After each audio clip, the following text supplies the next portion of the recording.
Hey, let's got here, and it's time to talk about Bleach, and what an episode we had here. Very much so a setup for things to come, and I hope you guys are ready, because this is like the calm before the storm. What's going to happen next? All of the setup being laid here for the fights, for the conflict, and we have old enemies being new friends, reinforcements for the counterattack on two fronts here, and Yuhabach, the power that he wields now is insane. But I was so happy to see some of the characters return here, and a lot of characterization and great character development moments for everyone. So let's get into it and talk about it. Now, picks up from last week. We have Urahara and the others trying to open the gate, but it wasn't working all too well. Yuhabach's power was interfering with things around them. Pretty much everything was crumbling, collapsing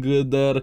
They also needed more Reiatsu spirit power to push it open, and we're gonna get back to that, because I was grinning like a kid. Finally Grimjoe returned. I was like, yes, yes.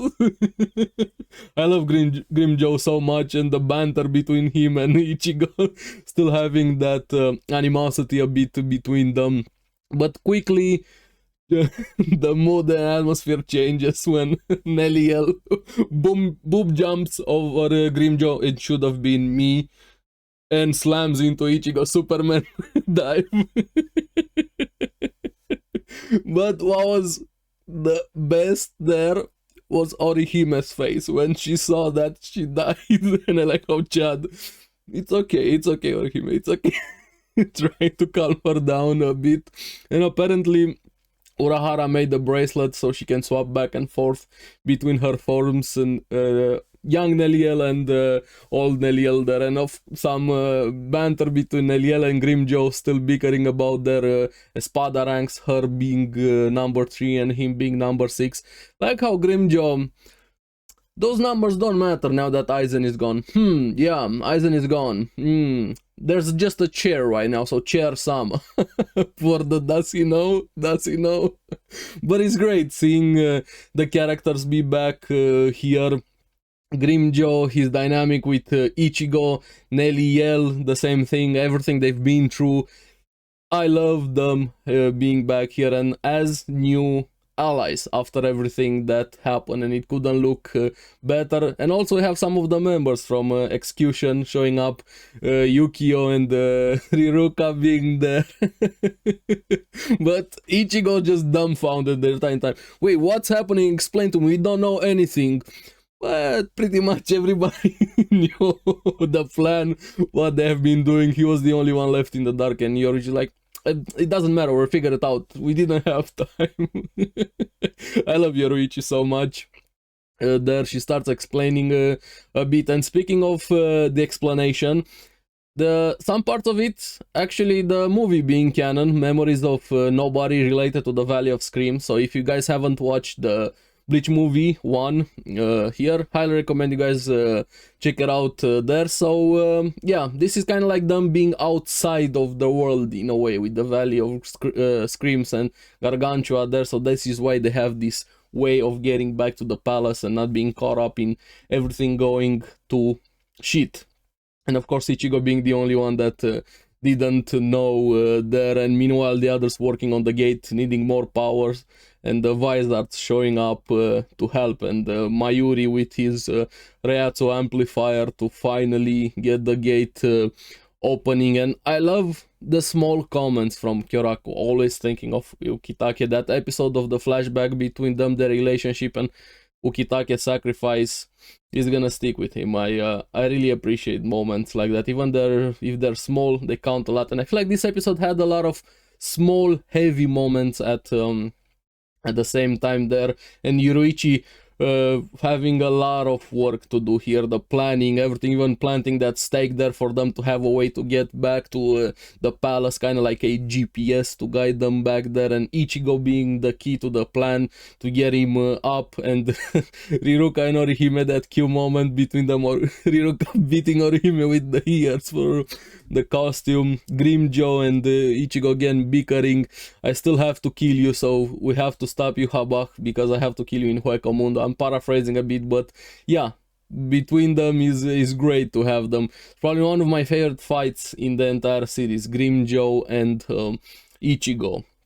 All that happened between them, and Uri on the other side was kind of experiencing similar things, thinking of everything that happened, and of course his realization of what Ichigo is, being part Quincy, the similarities between them, and kind of thinking a bit of that Quincy and Shinigami, can they coexist, and so on, while everything was unfolding in front of him. Yuhabach getting used to that power he had there, and Yuhabach coming out, my sons, all of them being shocked seeing that monster appearance, but also the monster power that he has, especially Askin. Askin was so funny, running around, panicking a bit there, but Yuhabach, overpowered would be an understatement. If you thought he was powerful before, right now he's just insane levels, what he can. He actually starts rebuilding the palace, absorbing everything, recreating the nation in their new palace, and we're gonna get back to that towards the end of the episode, because one of my favorite scenes in this episode, we had Yukio started bickering with Ganju a bit, that Yukio's gonna stay behind, and Ika just told him, he kind of won the debate saying, are you gonna lose? And Ichigo told him, hey Ganju, you lost, they're gonna stay behind here. But my favorite slice of that scene there has to be between Ichigo and Riruka, and what Ganju said after, when Ichigo told Riruka, you're also going to stay behind, thinking of her, protecting her even more after everything that happened. But I really like how he put it, and he knows the people around him, telling her, hey, your power only works for things that you consider cute, and the things in the Valley of Scream aren't cute. And this is why Bleach movie #1 is canon, because Ichigo has been there before, so that's how he knows. But also knowing Riruka and her having that cute fluster moment, there accepting, that was really fun. And this is why Ichigo is great. He knows the people around him. His motivation is just to protect. A lot of people just dismiss Ichigo in general with all of the hate that Bleach is getting, but Ichigo, they find him as a bland character, when honestly I find Ichigo one of the most mature and down-to-earth main character, even more considering what he's facing, what he has been through, dealing with his trauma of losing his mother, everything throughout the series. And this is why Bleach holds such a special place in my heart here. And moments like this hit me quite hard. I actually got a bit emotional, even more when Ganju told Ichigo, you have grown up. But then realizing you have kind of always been like this, because even at the start of the series, you always thought about others, protecting them, his family, the random kid he found when he started getting the powers, and him being able to see ghosts, always was there to protect others. And this is why Ichigo is great, and people recognizing that meant a lot to me and actually hit quite hard. So thank you for that moment there, Ganju. You hit the nail on the head, to say the least. But after this, we have the gate being opened. Ichigo's group arrive, and the Shinigami group, the Gotei 13 with Kyoraku, both arrive at the same time, but not at the Royal Palace, or at least they arrive in the same location, but it's not Royal Palace anymore. It's the new Quincy city, and all of them being shocked and confused at what happened, slowly realizing it has been rebuilt there by Yuha Bach, facing the realization of what they're gonna have to go up against. And I like how Yushiro was there, Yoroichi's brother. It's kind of a goofball, but I liked Ichigo's reaction. Yoroichi, you never told me about you having a brother. Why should I tell you? You're not my fiance. I love Yoroichi so much. But thanks to that, they also figured out it's not gonna be that easy to fight against Yuhabach and the Quincy's, not just because they're really powerful, but the Quincy also have home court advantage, because they control of the Reishi, the spirit Reiatsu, in there.